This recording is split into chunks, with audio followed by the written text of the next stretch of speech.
CM Revanth Reddy Delhi చేరుకున్నారు. ఇవాళ ఉదయం 9 గంటలకు US India strategic partnership forum సమావేశంలో పాల్గొనున్నారు. ఇక డిసెంబర్ 8, 9 తేదీల్లో రైజింగ్ ఇండియాలో భాగంగా హైదరాబాద్లో ఇండో యుఎస్ సమ్మిట్ నిర్వహిస్తున్నారు. ఈ సమ్మిట్కు విచ్చే వివిధ కంపెనీల ప్రతినిధులతో సీఎం భేటీ అయ్యి వారిని తెలంగాణకు ఆహ్వానిస్తున్నారు.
జూబ్లీహిల్స్ ఉప ఎన్నిక జరిగిన అనంతరం తొలిసారి ఢిల్లీ వెళ్తున్న రేవంత్ రెడ్డి ఈ పర్యటనలో భాగంగా కాంగ్రెస్ పార్టీ అధిష్టాన పెద్దలతో భేటీ అవుతారా అనేది ఉత్కంఠంగా మారింది.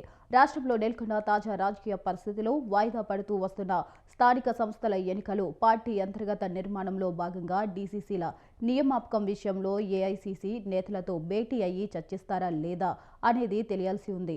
ఇక జూబ్లీహిల్స్ ఉప ఎన్నికలో మెజార్టీ ఎగ్జిట్ పోల్స్ కాంగ్రెస్ కు సానుకూలత ఉందని అంచనా వేసిన నేపథ్యంలో సీఎం ఢిల్లీ పర్యటన ప్రాధాన్యత సంతరించుకుంది.